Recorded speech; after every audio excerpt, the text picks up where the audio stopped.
गरीब था। क्या था? गरीब था, है ना। और घर से उसके विद्यालय की दूरी लगभग 10-12 किलोमीटर थी, है ना। तो वो क्या करता था? अपने विद्यालय साइकिल से जाता था। उसके पास एक साइकिल थी, वो साइकिल से अपने विद्यालय जाता था। एक दिन क्या हुआ कि उसकी साइकिल पुरानी हो गई। विद्यालय में कई साल से जा रहा था, पुरानी हो गई साइकिल है, उसके अस्तित्व खराब हो गए और साइकिल टूट गई। ठीक है, साइकिल उसकी टूट गई तो उसके पास समस्या था कि अब मैं विद्यालय कैसे जाऊंगा, क्योंकि उसका स्कूल दूर भी था। और उसके पास जब वो बनवाने गया साइकिल को तो उसमें काफी लागत लग रही थी, है ना। तो और वो इतने उसकी फैमिली इतना एफर्ट नहीं कर सकती थी कि नई साइकिल ले, है ना।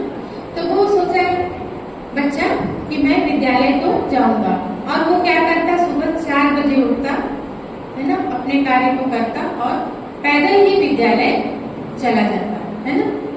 और जाते जब वो रास्ते में जो अपनी दूरी तय करता था उसमें वो अपने पाठ को रिपीट करता, जो भी पढ़ा होता रिपीट करता, सुनता उसको, है ना, बीच बीच में पढ़ते चला जाता। तो उसके विद्यालय के और भी जो बच्चे थे या फिर और भी जो आने जाने वाले लोग उसको देख के हंसते थे, बोलते कि भाई ये पागल है ना। एक तो इतना दूर पैदल जाता है और रास्ते में सारी पाठ को पढ़ते दोहराते जाता है, ठीक ना। लेकिन उसने मन ही मन ये सोचा कि आज ये लोग हंस रहे हैं तो हंसते रहे, लेकिन कल के दिन ये आएगा कि मैं इसी विद्यालय का शिक्षक बनूंगा और इनके ही बच्चों को पढ़ाऊंगा। उसने ये मन ही मन निश्चय किया और वो पैदल जाता रहा। एक दिन समय आया, एग्जाम के समय जब पेपर हुआ तो पेपर काफी टफ था, ठीक ना। बहुत से लोग मैंने जो पढ़ने वाले भी थे और जो वहाँ पढ़े थे, रेगुलर अच्छे से जाते थे, पढ़ते थे, सबको लगा कि ये पेपर तो बहुत टफ है। राहुल ने भी देखा कि पेपर बहुत कठिन है, लेकिन उसने सोचा कि पेपर अब जो भी आया हो, शांत मन से वो पेपर बनाने बैठ गया, ठीक है। और उसने सोचा कि मैं अंत तक पेपर बनाऊंगा, चाहे जैसा भी होगा मैं लिखूंगा। और उसने पूरा पेपर अपने मन से अच्छे से बनाया, उस पर घबराया नहीं वो। कुछ समय बाद जब रिजल्ट आया तो टॉप 10 में राहुल का भी नाम था, ठीक ना। टॉप 10 में राहुल का नाम था। और इस प्रकार से जब वो मेहनत करते हुए वो उस विद्यालय का टीचर बन गया जिसकी उसने कल्पना की थी और जिसका उसने मन में संकल्प लिया था, वो कार्य उसने कर दिया, ठीक है। तो यहाँ पे हमारी कहानी क्या हुई? खत्म। इस कहानी से क्या प्रेरणा मिली? कौन बताया? कहानी से क्या प्रेरणा मिली? इस कहानी में कौन कौन सी बातें थी?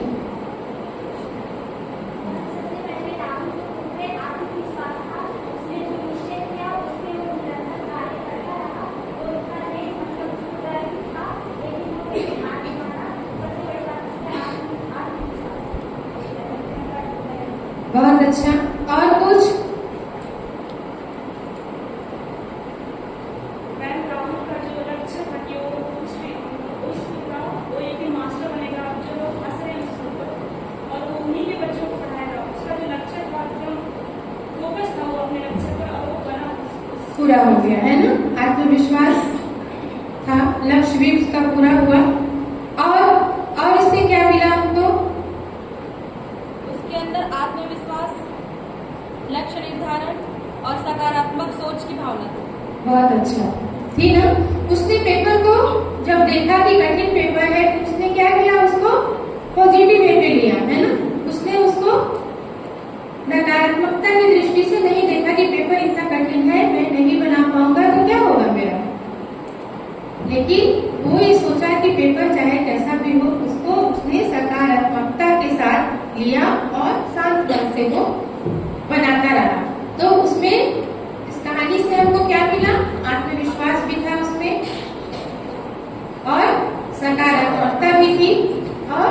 लक्ष्य प्राप्ति के लिए मन के अंदर एक दृढ़ संकल्प भी था, जिससे उसने लक्ष्य को प्राप्त किया। ठीक है, तो अब जो आत्मविश्वास क्या है, अगर हम सोचें कि आत्मविश्वास क्या है, तो आत्मविश्वास हमारे अंदर की जो प्रतिभा है, हमारे निर्णय लेने की जो क्षमता है ना, जो हमें किसी कार्य को करने के लिए प्रेरित करती है, वही हमारा आत्मविश्वास है ना। या हम कह सकते हैं कि आत्मविश्वास वह मानसिक शक्ति है जो हमारे अंदर के डर, भय है ना, संकोच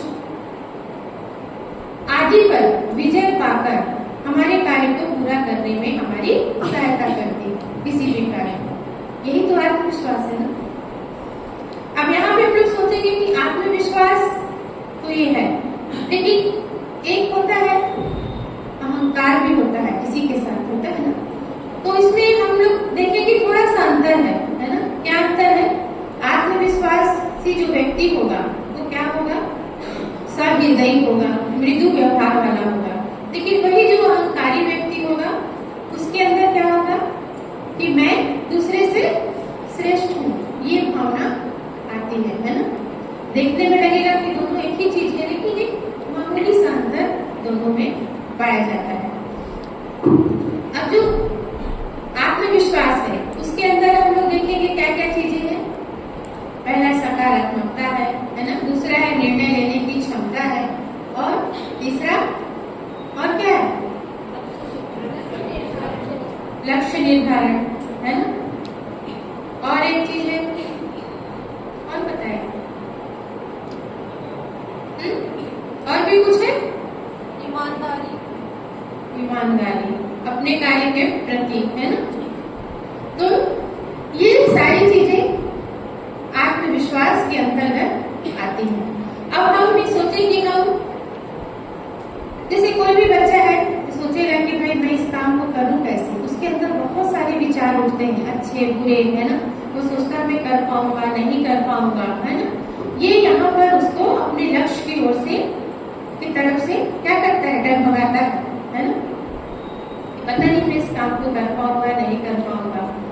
तो यहाँ पर हमको आत्मविश्वासी जो हमारा होता है वो हमको प्रेरित करता है कि कार्य को किया जाए निडरता पूर्वक है ना, बिना भय संकोच के। यहाँ पर वो आत्मनिर्भरता की स्थिति जो आती है अंदर से, वो निर्णय लेती है व्यक्ति के लिए। तब आत्मनिर्भरता हम हमारी बढ़े है ना, हम आत्मनिर्भर हो, इसके लिए हमको क्या करना चाहिए कि हम छोटे छोटे लक्ष्य निर्धारित करें है ना। एक साथ हम बहुत बड़ा लक्ष्य न लें, छोटा छोटा लक्ष्य लें। जैसे कि हम ये सोचें कि कल हमको सुबह 4 बजे उठना है और मैं 4 बजे उठ के पढ़ाई करूँ, क्या करूँगा। या फिर ये सोचिए कि मैं जब सुबह उठूंगा तो 15-20 मिनट मॉर्निंग वॉक करूंगा, टहलूंगी है ना। ये छोटे छोटे संकल्प है ना, छोटा छोटा सा लक्ष्य। और जब हम उसको पूरा करेंगे तो क्या होगा? हमको खुशी होगी, खुशी होगी ना कि हाँ हमने अपना इस छोटे सा संकल्प को पूरा किया। तो आत्मविश्वास बढ़ाने के लिए हम इस प्रकार से छोटे छोटे संकल्प, कुछ भी हो सकते हैं, ये मैंने उदाहरण दिया, छोटा संकल्प कोई भी हो सकता है। हम उस छोटे छोटे संकल्प को लें और जब वो हमारा लक्ष्य पूरा हो तो हम उस पर खुश भी हो और अपनी खुशियों को अपने सहपाठी, अपने परिवारजनों के साथ बांटे। जब हम उस खुशी को जिएंगे, उस खुशी को उत्साह के साथ मनाएंगे, तो निश्चित ही हमारे आत्मविश्वास में वृद्धि होगी कि हाँ हमने इस छोटे से काम को किया, अब मैं दूसरा जो काम लूंगी वो काम भी मैं कर पाऊंगी। यहाँ पर होगा हमारे आत्मविश्वास में बढ़ोतरी है ना। दूसरा है कि हम अपने कंफर्ट जोन से बाहर निकले है ना। कैसे? कोई व्यक्ति है जो खूब अच्छा चित्र बना लेता है या फिर खूब अच्छी कहानी लिख लेता है ना। वो इस चीज को जानता है कि मैं ये काम कर लेता हूँ, लेकिन वो दूसरे को शेयर नहीं कर पाता, ये सोचकर कि मैं पता नहीं अच्छा है कि बुरा है, अगला अगर देखेगा तो मेरे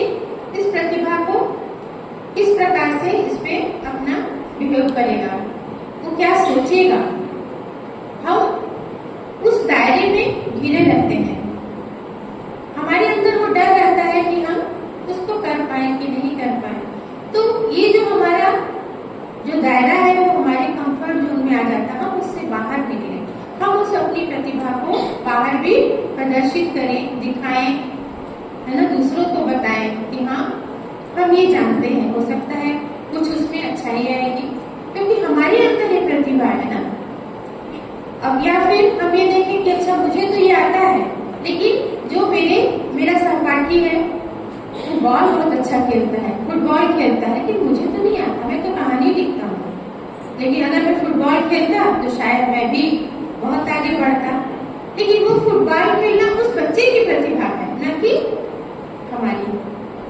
हमारी अंदर के जो गुण है वो क्या है, कहानी लिखने का। तो हम दूसरे के गुणों को देखकर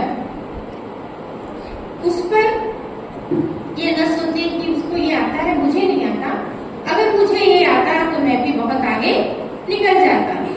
आपके पास जो गुण है वो आपकी प्रतिभा है, आप उसको निखारिए। मतलब हम अपने अंदर के गुणों को पहचाने। हर व्यक्ति के अंदर कोई ना कोई गुण होता है, किसी में कहानी लिखने का, किसी में चित्रकला का, किसी में गाने का, किसी में नृत्य का, कोई अच्छा बोल लेता है, कोई अच्छा कुकिंग कर लेता है ना, कोई बागवानी अच्छा, मैंने हर व्यक्ति के अंदर कोई ना कोई कला होती है। आवश्यकता है हमको अपने उस अंदर की कला को पहचानने और उसको निखारने का। हम दूसरों को देखकर अपने अंदर की कुंठा विकसित न करें कि अगले को ये आता है और हमें नहीं आता, तो हम कुछ नहीं कर पाएंगे। यहाँ पर आप लोग जितने लोग बैठे हैं, मैं सबको पर्सनली नहीं जान पाऊंगी कि किसके अंदर क्या है, लेकिन जब आप अपने अंदर झांकेंगे तो आपको अपना एक गुण अवश्य नजर आएगा। कल की कक्षा में आप लोगों ने ध्यान पढ़ा होगा, पढ़ा ना? ध्यान पढ़े थे? ध्यान एक ऐसा गुण है कि जब आप सभी लोग के लिए है ये, जब आप अपने अंदर ध्यान करेंगे तो आपको अंदर की एनर्जी अपने आप जागृत होती हुई आपको नजर आएगी और अपने गुणों का एहसास होगा कि हाँ मैं ये कर लेता हूँ और मैं कर लूंगी। जैसे आज मुझे यहाँ पर आना था, तो हम लोग तो दिन भर अपने डाइट में ही रहते हैं, तो मुझे लगा कि यहाँ पर क्लास लेनी है, मैं क्या बोलूँगी क्या नहीं, तो मैंने कुछ पॉइंट ऐसे नोट कर लिए कि हाँ मुझे ये बोलना ही करना। लेकिन आने से पहले सुबह जब मैं उठी तो मैं थोड़ी देर बैठ गई, ये सोच के कि आज मुझे जब जाना है तो मैं क्या बोलूँगी। मतलब हमको अपने माइंड को सेट करना होता है ना, अपने माइंड को सेट करना कॉपी में और पन्ने में लिखने से भी ज्यादा है अपने दिमाग पे उसको छाप लेना। तो ध्यान एक ऐसा चीज है जो हमारे अंदर के गुणों को भी बताता है। हमारे अंदर वो प्रतिभा है, हमें सोचे कि हम कर पाएंगे नहीं कर पाएंगे, लेकिन जब हम मेडिटेशन करेंगे तो हमारी वो प्रतिभा निखर कर आएगी और हम निश्चित ही उस कार्य को कर पाएंगे। ठीक है ना। यहाँ पर जैसे आज की क्लास है वो आपको ऐसा लगेगा कि जो कल की क्लास हुई उससे भी रिलेटेड करके हम आगे की क्लास को समझ सकते हैं। तो अपने अंदर के गुणों को निखारना है ना। और अगला है अपनी शारीरिक भाषा, माने बॉडी लैंग्वेज, है ना। हम कहीं गए, किसी से हमको बोलना है, हम पहले ही अपना हाथ पैर पीछे करने लगे, सोचने लगे अरे क्या करूं कैसे करूं। तो जाते साथ ही हमको किसी से मिलते साथ ही हमारा बॉडी लैंग्वेज ऐसा हो कि हाँ हम इस काम के लिए ही है और ये काम हम कर पाएंगे। तो हमारा बॉडी लैंग्वेज भी उस कार्य के प्रति अनुकूल होना चाहिए। अगर नहीं है तो हम अभ्यास करके उसको बना सकते हैं। तो ये छोटे छोटे पॉइंट्स हैं जो कि हमको आत्मविश्वास पैदा करने में काम आएंगे। इसके अलावा कुछ मनोवैज्ञानिक कारण भी है ना। कुछ मनोवैज्ञानिक ऐसे उपाय कर सकते हैं हम जिससे हमारा आत्मविश्वास और आगे बढ़ेगा। जैसे एक पोज आता है खड़े होने का,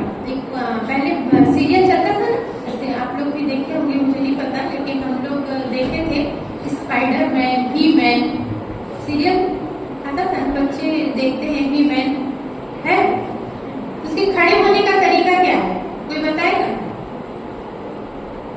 ही मैन और स्पाइडरमैन कितने लोगों ने देखा है? ही मैन देखे हो? नहीं देखे? पुराने इसमें आता था, अब शायद किसी और ग्रुप में आता होगा, मुझे नहीं पता। लेकिन जब हम सर्च करेंगे मोबाइल पे ही मैन, तो एक फोटो आती है एक लड़के की, और उसके जो खड़े होने का तरीका है ना, वो किस प्रकार होता है मैं इधर बता देती हूँ।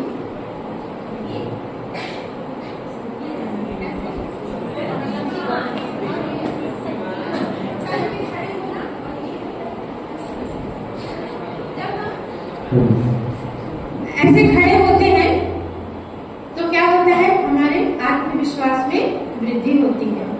अगर हम डेली प्रैक्टिस में इसको लाएं तो इससे क्या होता है, हमारे अंदर का जो कार्टिसोल हार्मोन्स है, जो हमको तनाव या दुखित वाला हार्मोन्स है, जो साइंस वाले हम बहुत अच्छे से जानते होंगे, है ना, वो इससे क्या होता है, घटता है ना। और जो खुशी वाला हार्मोन्स है हमारे अंदर, वो बढ़ता है ना। ये कुछ मनोवैज्ञानिक उपाय हैं हमको अपने आत्मविश्वास को बढ़ाने का। तो आपको अगर लगता होगा कि क्या ये सही है, तो आप लोग जरूर इसको प्रैक्टिस में लाइएगा, खड़े होके, है ना। 1 मिनट खड़े होने का ऐसा पोज है जो कि हमारे दुख होने वाले जो दुखी हार्मोन्स है उसको कम करता है शरीर से, और हैप्पी हार्मोन्स को बढ़ाता है। दूसरा है कि हम जैसे किसी कार्य को नहीं कर पाए, है ना, हमारी असफलता या फिर हम कहें तो उस असफलता को क्या होता है, हम किसी से शेयर नहीं कर पाते, है ना। बहुत से लोग क्या करते हैं, शेयर नहीं कर पाते। लेकिन आप लोग देखेंगे कि ऐसा व्यक्ति जो काफी बहिर्मुखी है और जो बहुत बड़े ऊंचे उस पे जा रहा है, तो वो क्या करता है, अपनी असफलता, देखिएगा बड़े बड़े लोगों का जब इंटरव्यू आता है तो वो अपनी असफलता को अपने इंटरव्यू में बताते हैं कि मैंने ये कार्य किया, है ना, और मैं असफल रहा, तो फिर मैंने क्या किया। तो असफलता से सीख लेने के जो गुण है वो उसको सबके पब्लिक के सामने बताया जाता है। लेकिन बहुत से लोग ऐसे होते हैं जो अपनी असफलता को सोचते हैं कि किसी को हम बताएंगे तो क्या होगा, लोग हंसेंगे, बोलेंगे कि अच्छा ये इसको ये भी नहीं आता, होता है ना। मान कोई चीज हम लिखे या फिर किसी परीक्षा में हमने एग्जाम दिया, हम अनुत्तीर्ण हो गए, स्वाभाविक चीज है ना। परीक्षा या तो व्यक्ति पास होता है या तो फेल होता है, सप्लीमेंट्री आता है जो भी। तो फेल हो गए और हमारे अंदर ये बात अंदर ये लगी कि हम तो फेल हो गए, लेकिन हम किसी को बताएं कैसे कि हम फेल हो गए, या कम नंबर आ गया, हम किसी को शेयर नहीं कर सकते। लेकिन उस असफलता को अगर हम बताएंगे, हम अपने घर में बताएं, अपने साथी को बताएं, या किसी ऐसे मैंने टीचर के सामने रखें कि हाँ हमारा नंबर कम आ गया है, हम फेल हैं, तो अपनी असफलता को जब आप शेयर करोगे तो आपके अंदर एक नई एनर्जी डेवलप होगी, वो असफलता वहां पर खत्म हो जाएगी और आपके अंदर एक नई ऊर्जा डेवलप होगी अच्छे नए कार्य को करने के लिए। फिर से उस परीक्षा की तैयारी को आप नई ऊर्जा और नई उमंग और नए उत्साह के साथ कर पाएंगे। और हो सकता है जब हम अपनी सफलता को शेयर कर दें तो अगला नंबर हमारा ही होगा और हम अच्छे नंबर से पास होंगे।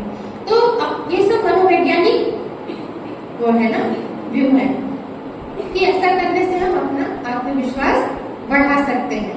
अब हमारे अंदर आत्मविश्वास की बढ़ोतरी होगी कि हाँ हमने ये किया और हमारा नंबर अच्छा है। तो अपनी असफलता को हम शेयर करें, बताएं, है ना। अगला हम पॉइंट देखेंगे इसमें मनोवैज्ञानिक उपाय में कि जिस कार्य को हम नहीं कर पाते, है ना, जिस कार्य को हम नहीं कर पाते, हम किसी को बता नहीं पाते हैं, है ना। अगर हम नहीं बता पाए तो हम क्या करें, उसको राइट लिखेंगे, है ना, कॉपी में, पन्ने में, जहां भी हम लिख सकते हैं उसको हम लिखेंगे कि हमने ये काम नहीं कर पाया। और अगर हम उस कार्य को नहीं कर पाए तो हमारे अंदर कैसी अनुभूति हुई, हमें कैसा लगा उस असफलता को देखने के बाद, और हम उस असफलता से क्या सीखे, ये सारी चीजों को हम कॉपी में अपने लिखेंगे।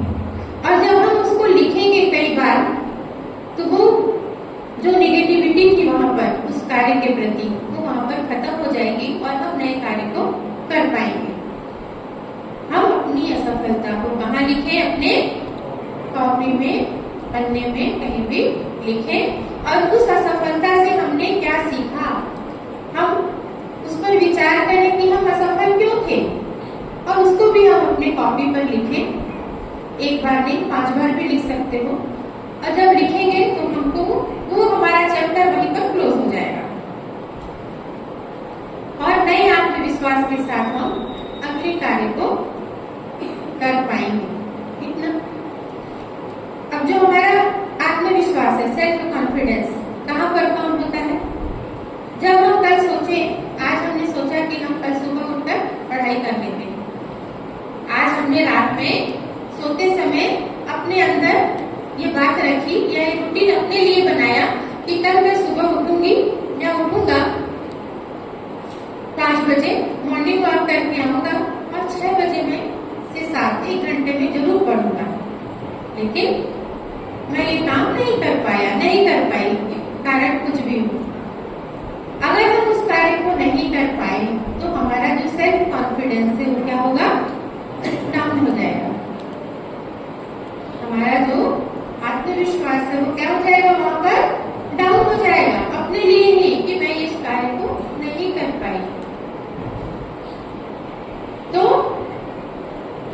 जब सेल्फ कॉन्फिडेंस हमारा डाउन होगा तो क्या होगा? हमारे अंदर नेगेटिविटी आने लगेगी कि अरे मैंने ये कार्य सोचा था और मैं इस कार्य को नहीं कर पाया। तो इसके लिए हमको क्या करना है? फिर से जो नहीं कर पाए उसको राइट डाउन, नीचे लिखना है ना। जो नहीं कर पाए उसको लिखना है, और फिर छोटे छोटे लक्ष्य को हमको पुनः अपने लिए निर्धारित करना है। जैसे कि सुबह उठूंगी, 2 गिलास पानी पीऊंगी, उसके बाद कुछ कार्य करूं। फिर से हमको प्रयास करना है आत्मविश्वास की प्राप्ति के लिए, जिससे कि हम लक्ष्य को प्राप्त कर सकें। तो ये छोटे छोटे से क्या है? मनोवैज्ञानिक कारण है, मनोवैज्ञानिक उपाय है अपने सेल्फ कॉन्फिडेंस को बढ़ाने के लिए।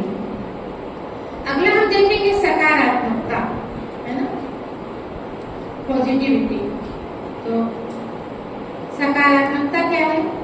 कि हम किसी भी कार्य को करें तो पूरे मनोभाव से सकारात्मक दृष्टि कोण अपना के करें। सकारात्मकता माने नकारात्मकता से दूर, है ना। जैसे एक छोटी बच्ची थी, है ना, उसका नाम था दिया। तो उसको किसी के सामने बोलने में बहुत हिचक होती थी, सोचती थी अपने विद्यालय में कि मैं कैसे किसी के सामने बोलूंगी। और उनका एक कंपटीशन था, तो उसने सोचा कि मैं भी भाग ले लेती हूँ। वो उस कंपटीशन में भाग ली जिसमें भाषण, उसमें उसको बोलना था। अब वो ये सोचने लगी कि मैं कैसे बोलूंगी, क्योंकि मुझे तो एक दूसरे से फ्रेंडशिप में भी बात करने में ज्यादा मजा नहीं आता, थोड़ा सा मुझे संकोच होता है। तो मैं कैसे इस भाषण में बोल पाऊंगी। लेकिन फिर उसने अपने कार्य के प्रति उसने सकारात्मक दृष्टिकोण अपनाया और छोटे छोटे से रोज प्रयास करती है। कैसे? पहले आईने के सामने प्रयास करती कि हाँ मैं बोल पाऊंगी या नहीं बोल पाऊंगी, है ना। फिर धीरे से जब उसने कई बार उसमें प्रयास किया, फिर अपने घर परिवार वालों के साथ मैंने शेयर किया, परिवार वालों को बताया कि हाँ मैं ये बात ये कह रही हूँ, इसमें क्या गलती है क्या नहीं है, परिवार वालों को सुनाया। धीरे से अपने और भी फ्रेंडशिप में उसने संगी साथी के साथ अपने, है ना, भाषण को रखा, बोला। और धीरे धीरे वो प्रतिदिन प्रयास करते करते जब प्रतियोगिता हुई तो उसने टॉप स्थान प्राप्त किया। तो वो अपने कार्य को आत्मविश्वास के साथ और सकारात्मक दृष्टिकोण के साथ करी, इसलिए उसने अपने लक्ष्य को पा लिया, है ना। अब सकारात्मकता हमारे अंदर कैसे आएगी, इस पे अगर हम विचार करें तो सबसे जरूरी है हमारा चिंतन। चिंतन चिंतन माने क्या? सोच विचारना, थॉट। हम जैसा सोचते हैं हमारा कार्य भी वैसा ही हो जाता है ना। हम क्या सोचे, कैसे सोचे, बोले ना, चिंतन से ही चरित्र निर्माण होता है। जैसा जिसने चिंतन किया उसका चरित्र वैसा ही हो गया, और चिंतन से ही चिंता का भी उत्पत्ति होती है। चिंतन से चिंता की भी उत्पत्ति होती है, और चिंता कैसी होती है, चिंता के समान होती है ना। इसलिए हमारा जो चिंतन है स्वस्थ हो। ऐसा चिंतन हो, स्वस्थ हो। हम सोचते क्या है कि हमारे व्यक्तित्व पर दिखाई देता है ना। हम जैसा चिंतन करेंगे वैसा ही हमारा व्यक्तित्व और चरित्र का निर्माण होगा। इसलिए हम जब सोचे तो पॉजिटिविटी ही सोचे, है ना, अच्छी विचार लाए, है ना।